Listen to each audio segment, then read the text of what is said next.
Hello and welcome to another live stream from Between the Ropes TV. Got Yas this evening. Yas, how you doing, pal? I'm good. How are you, bro? I'm not bad, I'm not bad. It's just that time in a week where we just look back at the weekend's fights, and we've had a pretty busy weekend, haven't we? Yeah, very busy weekend. I think pretty much all the major platforms, they had some sort of show going on last week. Tell me about it. Should we start with Sky? I think with Natasha Jonas. I mean, what a year she's had. Yes, just give us your thoughts about Natasha Jonas and the remarkable year that she's had and that performance that she gave on Saturday night. I mean, her opponent, Dicaire, was a big girl, to put it bluntly and politely. She could have been a real potential banana skin. But Natasha Jonas, man, just break that down for us, yes. Listen, Natasha Jonas, what a year she's had. I actually had the pleasure of watching her when she fought on the Liam Smith card in Liverpool in September. And, she's a really good boxer. She's come a very long way. She came up against a bit of an awkward opponent. Her opponent was we spoke about it in our group chat. She was quite big. That's right, yeah, we did. Her opponent. So there was quite the size difference was quite big there. So there was always that risk of how is the fight going to play in terms of size. If the opponent is able to impose herself and use that sheer size and the natural strength that comes from the size and the size advantage, how would she be able to deal with it? And I feel like it's a test that she passed with flying colors. I feel as though her performance emphasized obviously her skills, her footwork, her speed, her accuracy was just too much for her opponent to handle. She did have a few hairy moments in there, I think. I think it was round 5 or something like that, where the opponent, I think she landed a shot and we saw Natasha kind of put her hands up a little bit. So, there was a bit of concern there, but obviously it's boxing. You want to protect yourself at all times. But apart from that, she came through with a clear win for me. She got the right decision, and I look forward to see what she does next. She's had a very active, last couple of years, and I feel like right now after that win, that kind of opens up so many different avenues for her in next year, whatever she wants to do. Before we get into those avenues, there's a couple of comments. There's a couple of people in the chat. Mickey C, evening to you, pal. Yeah, we were late. I do apologise. And Davey Fulton, Davey, how you doing, pal? Good evening to you. Yeah, just on that point there, you said Natasha Jonas had a couple of hairy moments. My opinion, I still thought she won every round. Did you give any rounds to the care? No. I think I gave her probably one at best. So I feel that was a clear dominant, and I don't really argue with the scorecards. It was quite a clear win for me, for Natasha Jonas. It's just I just felt like it was a case of how is she going to react when someone who is a lot bigger than her is imposing themselves and landing that them big shots and whatnot and putting the pressure on, because there's talk of obviously you've had a lot of fights in your career, you've been very active, there could be wear and tear, the training camps, etc. So how can she react? But I just feel as though she dealt with it very well. She was able to nullify her opponent, and she was able to use her attributes to her advantage, such as, like I said before, her accuracy, her skills as well. It paid dividends for her. Yes, obviously the main fight get linked to Natasha Jonas now is Terry Harper. They've already fought before. What do you think Natasha Jonas does differently in this fight if they're going to fight again? I just feel as though maybe she would, I feel like she'll try and maybe use her skills and, just try and be accurate with her shot selection, and maybe at times maybe stand and bang with Terry. It depends really what game plan her team decides to put together. But I feel as though she'll probably go with maybe a similar performance to what she put on the other night, where she tries to dominate. Well, that's an interesting point, because Mickey C says here, some size her mind, defo KO Lonzo Corley. Mickey C, to anyone that doesn't know, is a big fan of Lonzo Corley, tongue in cheek. The joke on the side, he raises an interesting point. The size of Dicaire before the fight would have caused Natasha Jonas problems, obviously, after the fight. Let us know, guys, in the chat whether you thought Dicaire won many rounds or not. I didn't give Dicaire any rounds. Yaz only gave her one. The point I'm making is Terry Harper looks really physically big and strong at super welterweight, and she looks as though she can use that size a bit more than what Dicaire could. So could that not cause Natasha Jonas more problems? Bearing in mind, down at super featherweight, Harper got the upper hand. Well, she got the win. Whether or not we agree with that's a different matter. Could she not be more imposing at a more natural weight, you could argue? I feel like, yeah, there is that argument. And obviously, you know, once you've been in there with someone as well, you get a feel of them as well. So that could also play a part. You know, she's been in there before with her. She's a more, you know, naturally bigger fighter in that. So of course she's going to try and use her size advantages, whether that be the jab, whether that be tying her up on the inside, etc., to try and really nullify her and, you know, bully her around the ring. But I just feel as though Natasha will probably come in. She'll expect that coming in. And, you know, I feel like this fight would be good preparation for that fight, because you're coming in and you're getting that practice in against someone a lot bigger and a lot stronger than you, who's, you know, you're going to kind of wrestle with when it comes to them close clinches. So I feel like there is that argument, but I feel as though she'll probably be a bit too smart. Although, like Mickey C said here, Harper can box as well as using her size. It is a 50-50 fight, but I do kind of edge toward Natasha Jonas just purely based on, you know, the momentum that she's currently got, and she's coming off a real high. She's had a really good 2022.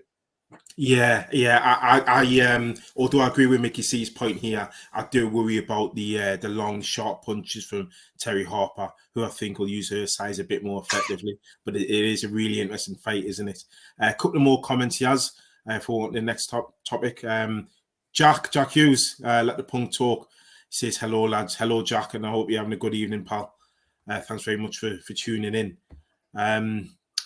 Davey says, I'm not seeing too much of the girls, as in women's boxing. I'm just recently getting into it, so can't really say much on them at this moment. I'm pretty sure in the next 12 to 18 months, Davey, such is going to be the amount of top quality female bouts. You'll be an expert, pal. And Mickey C says, I think Jonas has skills, but Harper can box as well and use the size. Would be a good fight. I think it's 50-50. I've got to say, I've got to agree with that, Yas. I know you broke down really well why you think Jonas might just nick that one. But I do have to kind of agree with Mickey C. I think it'll be close. I just think with the extra weight, I just think Terry Harper's carrying it so much better, and I think there's a bit more vindication in a recent performances at a higher weight, but it's definitely a fight that we've got to see. Speaking of fights that we've got to see in a weight class that we're very interested in, there was a British title class on that card, wasn't there? Dalton Smith, who's been explosive of late in this fight, perhaps not. He did talk about having a chest infection late on in camp, a bit of potential to be pulled out of the fight. Yes, how did he look from your point of view? Could you say, looking back, it was an off night, or do you think actually against the first solid test he was probably found as though he needed some more development? I think it's I feel like that you can make a case for both there. I feel as though it was an average performance. And if you base it on, obviously we know, obviously he's been, you know, quite, obviously we saw recently, I don't know if you guys saw it, Eddie Hearn done an interview where he said he believes Dalton Smith can go and do big things and all that kind of stuff. Obviously, you know, he has been backed, etc., and he has been putting in good performances as of late before this fight. But I just feel as though it was an average performance. It was a bit of an underwhelming performance. And you kind of hear the point after of, oh, I had a chest infection. But I also take into account, obviously, where he is right now, especially with his promotional situation kind of up in the air. I did kind of expect him to really try go out there and impress and, you know, force a stoppage or something just to secure that, next part of his career, with whether that be with DAZN or whether that, he signs with Boxer and Sky Sports. So I feel like it was an underperformance from him, but he managed to get the win. Do you think we're all underestimating Casey Benjamin here, yes? Because he came in with a very good record on paper, and he obviously had other ideas. I mean, I had this fight really close, really close, literally like a round or two in it. Do you think that could be another factor that we're kind of ignoring or underplaying? Well, there's always that, what's it called? That the talk of, underestimating someone, and these times they come and actually perform out of their skin. Now we obviously know Dalton Smith's obviously, he's in quite a good position. He's got one fight I think left under the Matchroom deal that he had, and then he's also featured on this Sky Sports, and so obviously, like, he's talking to these big promoters and etc. So he knows that the attention is kind of on him, and people are like watching him quite closely. He's got I believe he's got the British title as well. He retained the British title, so of course his opponent was gonna coming in as quite, from Dalton Smith's previous performances, you'd have expected him to get through this one quite comfortably. His opponent obviously had other ideas. This was his ticket to kind of ruin the show, and maybe get him to feature again on the Sky Sports or show or something like that. I feel as though he did put a good account of himself, but it's a fight that Dalton Smith, from what he's done up until now in his career, he should have got through it quite comfortably. Yeah, and that's the other aspect. There was a lot of pressure on Dalton Smith to deliver, and unfortunately, you could argue he didn't. Looking back at it now, your expectations of him were a lot higher than after this fight. Does it still kind of? Do you still have the same sort of fights next? I know you were pretty high on Dalton Smith, or do you think actually you need to step back a bit with Dalton Smith? If I was to say to you now, what fight would you want next for Dalton Smith? Would it still be the same as it before the fight or not? Yes. I probably wouldn't. I think of maybe slow it down a little bit. Go, obviously, rest off for the rest of the year. Get rid of whatever infection it is that he has. Obviously, he needs to be healthy to fight. But I feel like maybe slow it down a little bit, and just maybe have one more, a fight maybe on the undercard somewhere next year, whether that be with DAZN, etc. Just dust off whatever cobwebs there are, etc. Any doubts or anything like that, iron them out in the camp, and then just defend maybe the British title one more time, get a good convincing win, and then maybe look to, if depending on how he looks in that fight, maybe he could look to potentially have maybe a few more fights before stepping up. But I feel like you should probably take your time with him and try to go up the traditional route. Maybe vacate the British after like maybe 1-2 more fights, and then go up, see how he fares against the fringe European level fighters, etc. Because I feel like after that performance, you don't want to risk, what you kind of have, because he's no spring chicken no more, and you're only one loss away from disaster in boxing. True, but I do think that Dalton Smith has that time to get back. But we'll have to see. We'll have to see in terms of what's next for him. Moving on, there was also another card that was on Friday that you caught the events of. Sunny Edwards, he was back, and he put in a performance. He had a tough opponent. What did you make of Sunny Edwards' performance, Yaz? I think again, it was quite a comfortable win for me. I feel like, especially the first 6-7 rounds, I had him winning them quite clearly and quite comfortably. His opponent obviously did start to step on the gas a little bit, I think, in the mid kind of round 8-9 kind of rounds, and we saw that maybe Sunny Edwards, with his movement kind of style, kind of tired him out a little bit. I do feel as though he won that. It was a solid win against, quite a good name, especially he went 12 rounds with quite a good name. And obviously he continues to prove his doubters and critics wrong. One thing about Sunny Edwards is I do believe that, for what he does and how good of a boxer he is one of the better kind of world champions. I think he's very confident in himself. He's very sellable. And I feel as though he does deserve to, be on one of the bigger platforms like maybe like a Sky or the Zone or something like that. But obviously, Bellem's not big enough. they are, but it's not quite in my opinion, it's not quite your the Zone or Sky Sports. I do feel like he does rub people up the wrong way, hence why that probably may, that, and obviously, but I rated his win against a good opponent. He got the win. I do want to see him probably step in with Bam Rodriguez, but the likelihood of that happening, I'm not sure. But we look forward to see what happens for him next year. Yeah, I would kind of have him stay a little bit away from Bam Rodriguez. I think Bam's a bit special. He can box, he can punch, he can use the angles really well. He can fight on the front foot, back foot.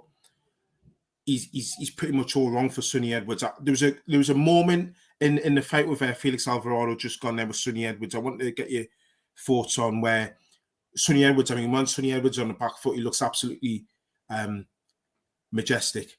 But when he stands and trades in the middle of the ring, perhaps he doesn't look as physically strong and imposing and as dominant as what he does when he's on the back foot. If he adopts that kind of style against somebody who we know can hurt you is Bam, but is also just as skillful, fleet-footed, etc. Do you think Sunny Edwards has much success?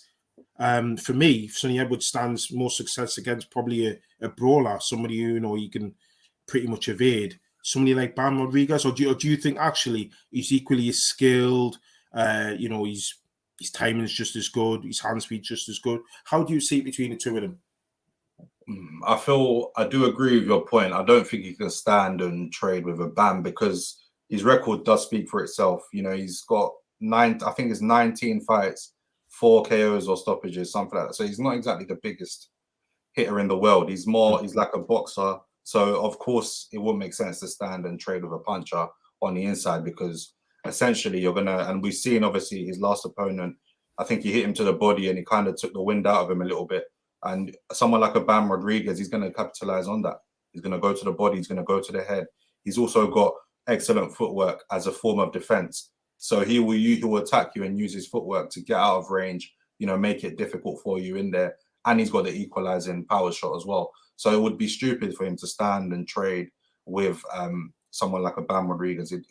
If he was to fight him, the smartest thing to do is make it a boring fight, frustrate him, negate everything he does, work off that jab, off the back foot, frustrate him. And Sunny Edwards is a type of fighter where he can do that because he's the type of guy who can get into your head pre-fight, what he says and all that kind of stuff. He's a big talker, isn't he? He's a big talker. He's a big character. He can show up. That's what we like about him. We call it that, but to the casual fan, it's a stink of a performance, but he'll do what he has to do to get the win. And that's the smartest way to approach that fight. Yeah. Also on that card, there was a real barnstormer of a fight, wasn't there, with Jack Bates and Shabazz Masood, sorry, and that was a great scrap. I was surprised with the outcome, but I thought Jack Bates may just nick it.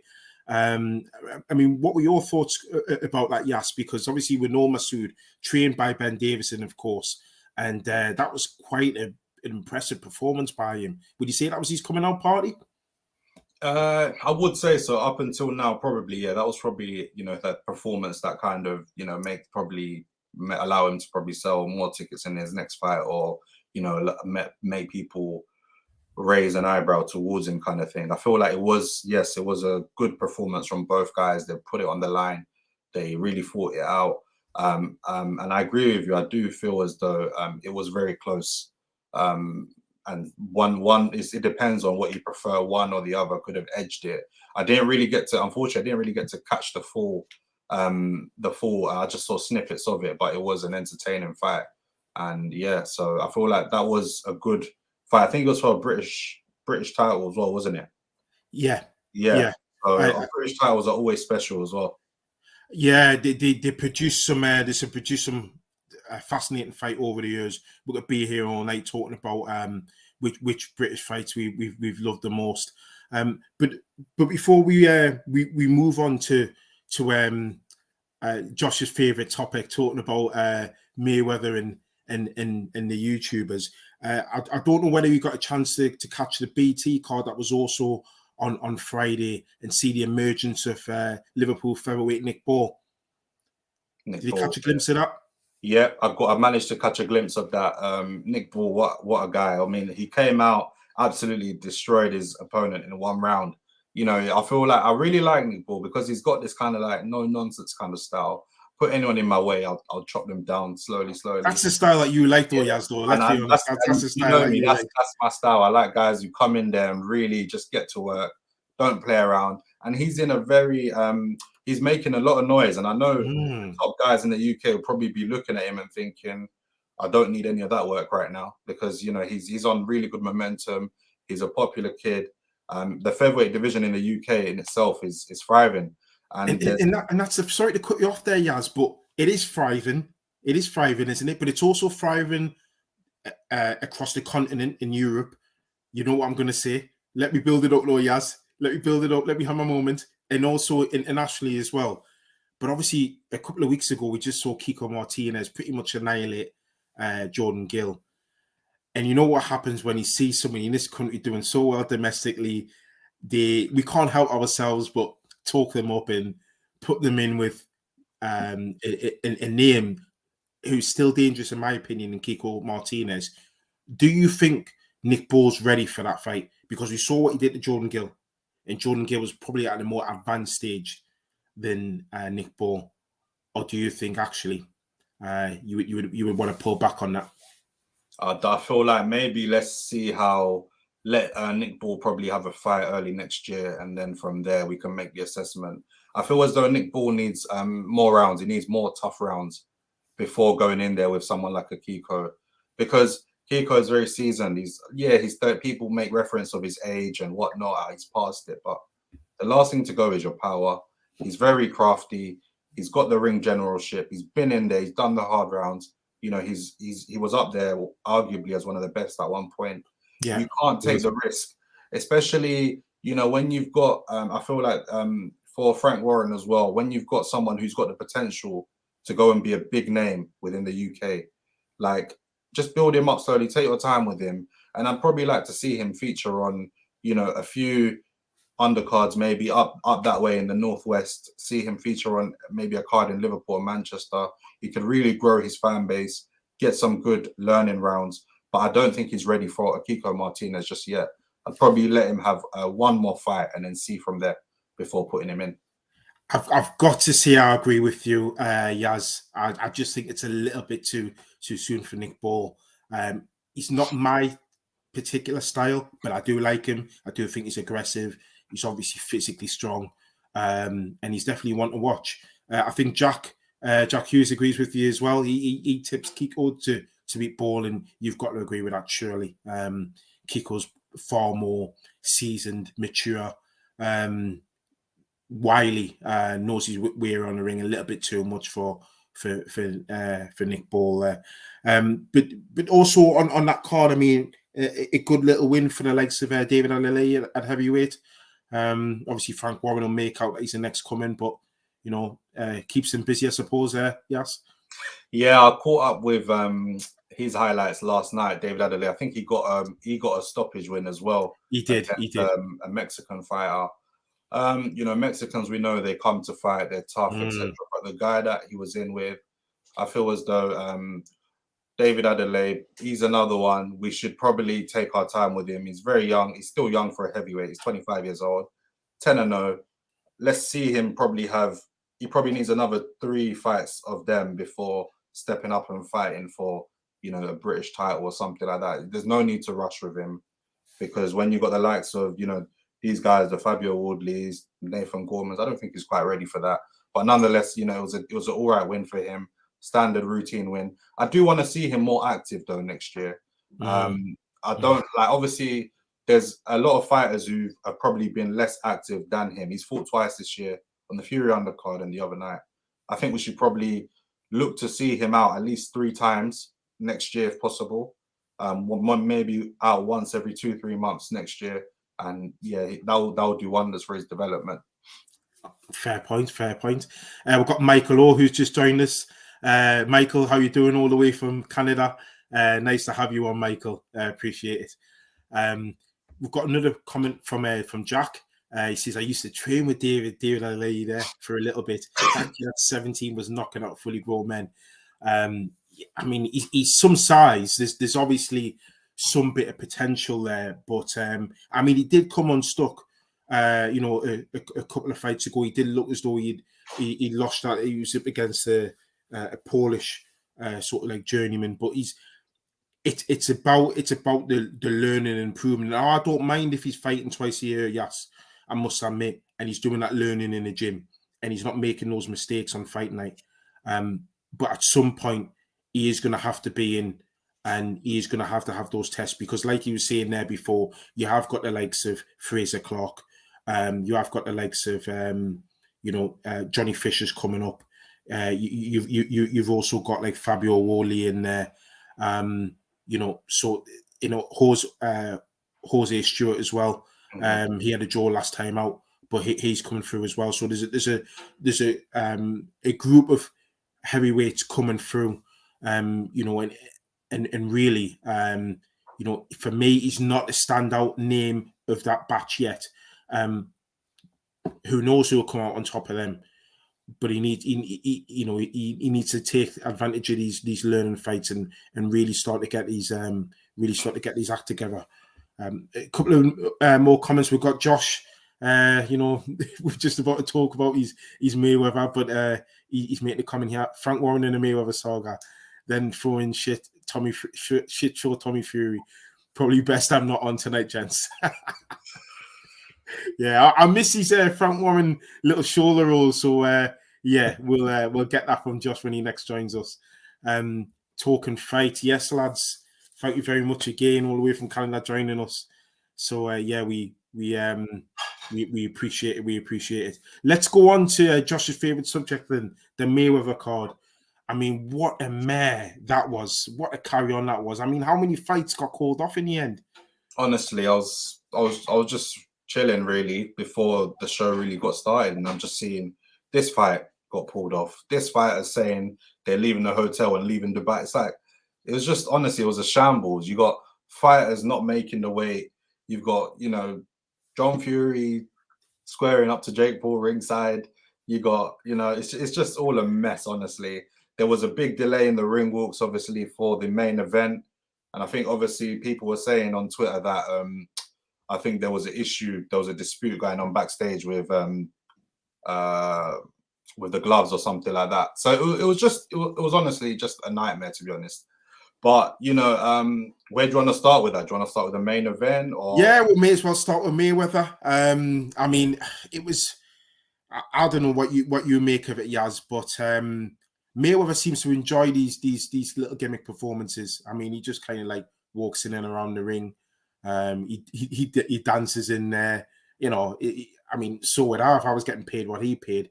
But in terms of performance, did Deji surprise you? Was the outcome, the stoppage, inevitable? How did you see it as? Yeah, that Mayweather was just playing around with him, to be honest. Deji, we obviously know he up until now he hasn't really done anything of note within boxing. No, he hasn't done anything at all, has he? Really, to be honest, fought three. I don't know how you go from fighting 3 YouTubers, losing, you win a fight on your brother's card, and then you get to fight Mayweather. So obviously, like, it just goes to show it was what it was. It's just another, just one of Mayweather's shows.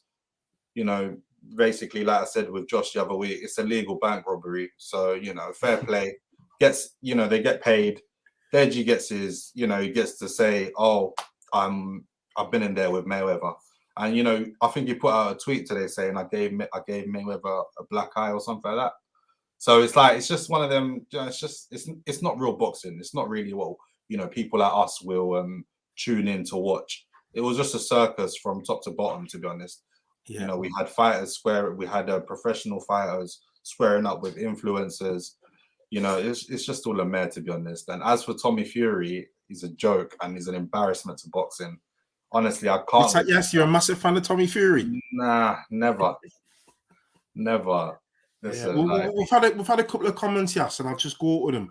Obviously, you've got Mickey C coming out with his usual classic. I was two-stepping the same as Mayweather and Flair's on Saturday, like he was between rounds. If you know Mickey C, he does love a little two-step out and about in Newcastle City Centre.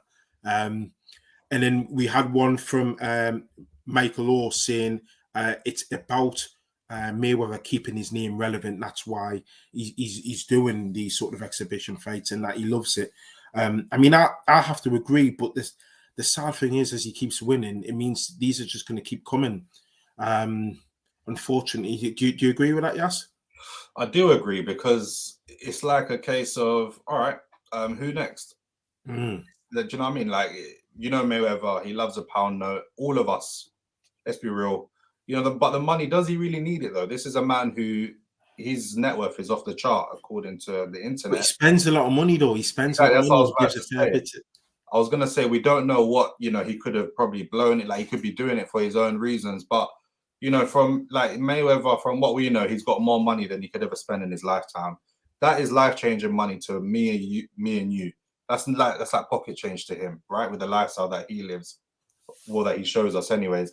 But honestly, it's just yeah, I do agree with that point. It's really just to keep himself relevant, just to remind everyone, I'm still here. I still bring the money in, fighting anyone. I can do what I want, where I want. I think he even said it at one point in the ring, where Deji's corner were, I think they was communicating with him, and he said, I'm Money May, I do what I want, or something like that.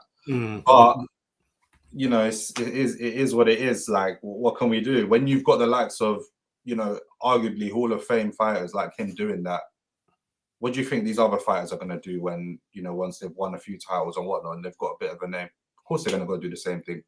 Yeah, and speaking of fighters and people who could potentially have a fight, what do we think about this then? So David Fulton, aka boxing historian, he said John Fury strikes again, big bully boy. He was acting like a kid, saying I'll fight you now. Jake Paul says, any day that I saw this, I'm here, you old fat man, when Jake Paul was sitting there behind his desk on commentary. Maybe, what do we think of the, when I'm talking about the Furies here, I'm talking about John and Tommy, not Tyson. Tommy, as we know, had an exhibition. He allegedly couldn't make weight, whatever the contracted weight was. And his dad seems to be having a right go at Jake Paul. Are we any closer to seeing that fight, or do we think that Tommy Fury Jake Paul fight won't happen? I think we should see that fight next, purely because, but whether we see it, I don't know, because this here we've got. I'm gonna say how it is. He's a pull-out merchant. There's always an excuse, and somehow I've said this before. There's always an excuse, and it's never his fault. Oh, the contract. Oh, I was injured. Oh, this. Oh, that. He's a joke, honestly. You say you're a fighting man, get in the ring and fight. There's always some sort of an excuse, right? And also, another thing that I wanted to say, what was my point? I wanted to say something else. I feel sorry for Frank Warren and BT for promoting him. Because Frank Warren, whoa. When it comes to, I feel so when it comes to promoting Tommy Fury. Managing him must be a disaster. There's always problems. He can't make weight. He can't show up to fights. He's injured. Is this, is that. And the funny thing is, he's been saying for the longest now, Jake Paul, I don't care about him. I'm not bothered about him, blah, blah, blah. But then he's getting rattled by him like that. It's just like, you know what I mean? Just make your mind up. Are you fighting him or not? You're making a fool out of yourself. And then I saw a video the other week. Oh, I'm onto titles. I'm chasing titles. Nah, you're not chasing no titles. Yeah. I have to agree. I think Tommy Fury's probably, and I'm saying this controversially, developmentally in terms of boxing further behind than Jake Paul. But then again, if you've got the resources and the money Jake Paul has, that's what you would expect. Chris Welsh. Hi, Chris. How are you doing, pal? Thanks very much for tuning in. He says, I'd rather watch the clouds than this YouTube nonsense. Tommy Fury's in that category too. He's only relevant for showing off to keep it appropriate on that nonsense show day island, whatever it's called. Yeah. we agree with you, Chris. We agree with you. I also think, in my opinion, Tommy's kind of living off the name of his half-brother, Tyson, and the reputation of the Fury family. I kind of think the genes kind of skipped him a little bit. He might look physically the part, but ability-wise, it's not quite there for him. But yeah, another point that I wanted to mention in relation to the Jake Paul card is sorry, to the Mayweather card is we've all said, haven't we, that YouTubers are supposed to be bringing in eyes to the sport and bringing in fans that, you know, would stay with the sport and, you know, put that reinvestment into it.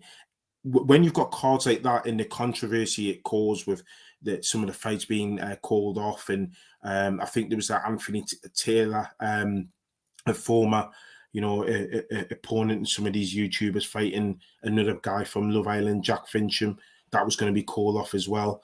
Do you think any of these people who are watching these fights are actually staying interested in the sport, yes? Or can you see an argument for that? I don't think so. I don't think that actually. I feel like they're just tuning in because these guys, whatever we say about them, they've got massive platforms. They don't really need to be doing this boxing thing. It's more a case of it's a trend right now. You know, all their colleagues are doing it, so let me dip my toes into that. We've got the money. I can pay for the best training, etc. I've got a big platform, so I'll sell tickets. But after that, no one cares. These same fans, they don't wait around. This is all a joke to, you know, the people who are into that kind of stuff. But for us, true boxing fans, it's like it's not what we want to see, because, you know, and this kind of stuff is like what Josh said the other week. All it takes is for something to go wrong, someone to get hurt, and then boxing gets thrown in the bin. So it's not really doing us any favors. They're just profiting off the sport that we love, and they're not really doing it properly. Fair enough. I'm just going to go through these comments. We've got Mike Law saying, I like to see Andrew Tate versus Jake Paul. I'd rather see Tommy Fury. I can see why. And then we've got this one from a boxing historian, True Geordie, doing the introductions. Yeah, those that have seen the week that True Geordie's had will get that one. Again, Michael says Tommy Fury lacks discipline. Yeah, we've kind of seen that ourselves. Chris goes back to a point I was talking about at the top of the show. Jonas, one of the best wins of her career for me. I really rate Dicaire, and I was worried how Jonas was going to beat her, but I'm glad she did as a British man. Masterclass. Absolutely was. I gave her every single round. And I think Yasu only gave Dicaire one. So yeah, she really did put on a top performance. We've got another comment from Jack. Do you really think that anyone that paid to watch are going to pay to watch the Canelo fight? It brings no one eyes to the sport. Well, I suppose that's a debate, isn't it? That we were just touching upon there. Yes, I mean, do we really think that these so-called new fans that are coming in and watching the YouTubers are then going to hang around and watch the likes of Canelo, watch the likes of say Lomachenko, Haney, Tyson Fury, Joshua, Inoue, that kind of thing. Probably where, in my opinion, they're not, are they?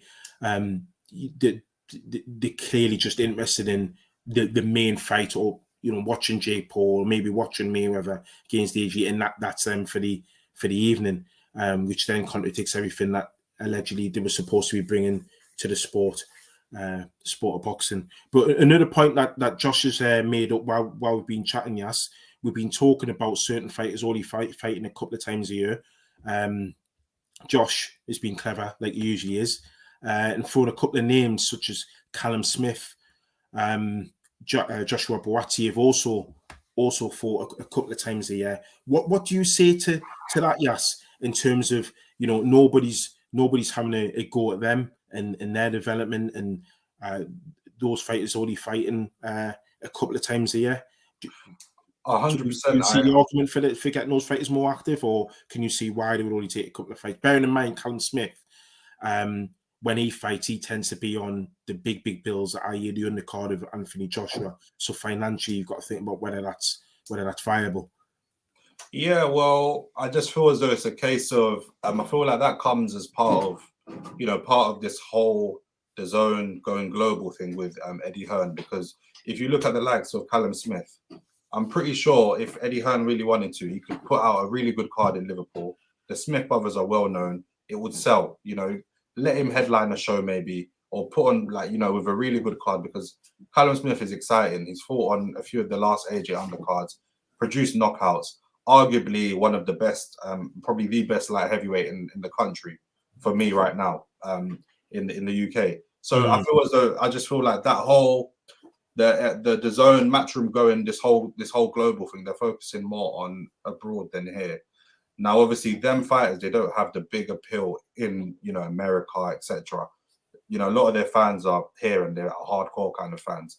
So that's where it kind of lets them down. But yeah, the zone, someone should definitely have a go at the zone and say, look, we've got fighters here who are active, some of them in the peak of their prime, and they're fighting once a year, all because you want to let, you know, a YouTuber or someone else feature. You want to give them a whole show.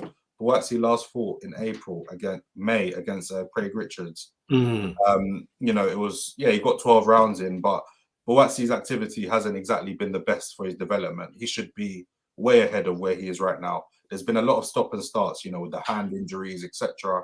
And obviously, Callum Smith, he's featuring, I feel like the whole him featuring purely on AJ cards is really kind of hindering him. Let him headline the show, Liverpool. He'll easily do numbers, right? So I feel like there's a case of that, to be honest. I would agree. Yes, I would agree. In terms of where we were talking about it, though, for those that were just coming in and joining us now, we were talking about developmentally, and obviously at the fledgling part of David Alalei's career, then that's the case for him being more active.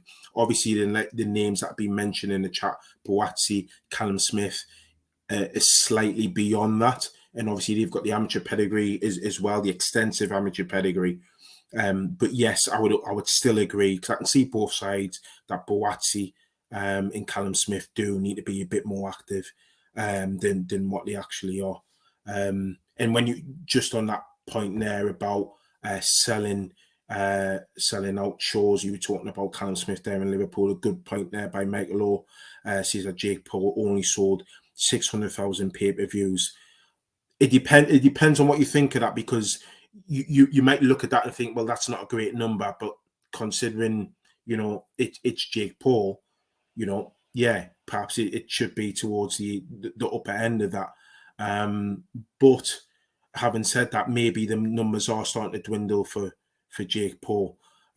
Just on a final point before we wrap up, Yaz, how can we not mention, we talk about gimmick fights and exhibitions, but let's talk about a serious exhibition, if there ever was one.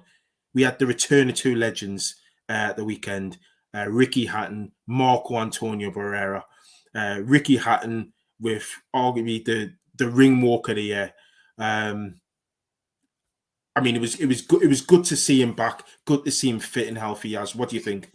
100%. It's nice to see that, you know, former fighter, been there, he's done great things against another former fighter who, you know, he's done great things in the game as well. Those are the kind of fights where, you know, there's an argument, oh, the age, etc. They're past it, but I'd much rather see that than the fights that we're seeing. I feel like it was an excellent show. Ricky Hatton getting himself into fantastic shape from where he was probably about a few months ago. You know, he's He lost the way 4 stone, yes. 4 exactly stone. it's serious. So it just shows the discipline and, you know, the changes to, you know, healthy lifestyle. It promotes that, you know, fighters they get paid as well, because, you know, there's a lot of money now in boxing than when, you know, 15 years ago or so. So I feel as though these fighters, they've done great things. If anyone deserves a payday, if anyone deserves to milk some money from boxing, it's them. So I ain't got no problem with that. Fair enough. And this final comment there from Josh. Yes, you better be a fan of his by now, or I'll kick you off the stream. So what's the answer to that? Yes. Definitely a big fan of Ricky Hatton. I was a little kid when he was around, so I didn't really get to see much of him, but definitely he's a legend, man. Oh yeah. Well, you saved your skin there. You saved your skin there. Yes. Guys, look, thank you very much for tuning in. Thank you very much for your comments. They're greatly appreciated. Thank you very much for bringing the banter. We're Hugely appreciate it. And guys, we'll see you on the next live stream. We've got plenty more video and content to come up this week. We're going to be really busy this week. So we'll see you guys later on. Take care.